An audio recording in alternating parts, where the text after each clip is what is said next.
dan tidak bukan adalah rancangan undang-undang pendidikan tinggi.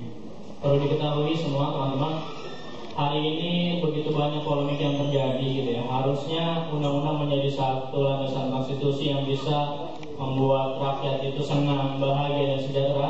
Namun hari ini ternyata menimbulkan berbagai macam polemik gitu.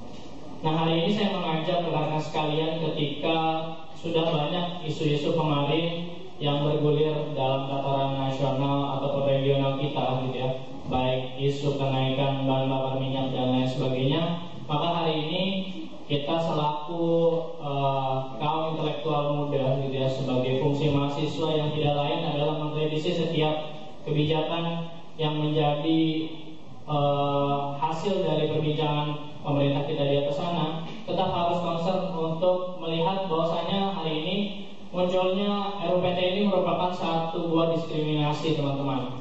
Memang tidak seluruhnya gitu ya, tapi ada berbagai macam poin yang dihasilkan dari rancangan undang-undang pendidikan tinggi ini. Di antaranya gitu ya, yang saya ketahui sebenarnya teman-teman, dari pembagian pola manajemen di tiap kampus gitu ya, yang menginginkan pola manajemen yang otonom, semi otonom sampai otonom terbatas, ini menimbulkan satu polemik yang tadi mungkin dikatakan oleh master of ceremony kita gitu ya, yang berefek pada pengelolaan kampus ini membutuhkan sebuah dana gitu ya, dana, dan siapa lagi objeknya kalau tidak lain dan tidak bukan dikenakan kepada pelakunya, yang tidak lain adalah kita selaku mahasiswa. Itu dari salah satu sudut pandang gitu ya kan. Kemudian dari hal lain diberitahukan juga bahwasanya teman-teman dari berpuluh-puluh pasal yang ada dalam rancangan undang-undang ini ada sebuah diskriminasi, bahwasanya pemerintah dianggap tidak peduli terkait dengan pendidikan dan pengajaran yang ada di negara kita gitu.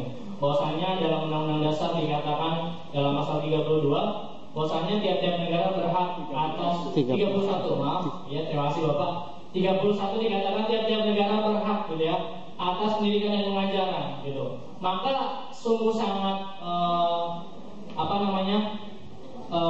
berbenturan sekali ketika hari ini justru pemerintah menggulirkan silahkan gitu ya tiap-tiap kampus untuk mengelola sendiri gitu ya kehidupan di kampusnya.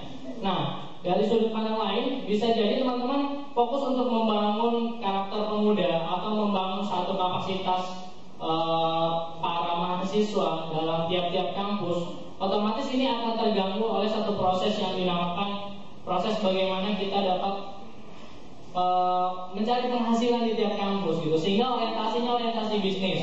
Boleh jadi PT BHMN ini menjadi perseroan terbatas BHMN gitu, bukan pendidikan tinggi BHMN gitu. Karena bisa jadi nanti UNJ mengeluarkan saham gitu ya kan untuk dijual gitu ya kan. Nah ini sangat sangat berbahaya sekali bagi kita gitu ya kan.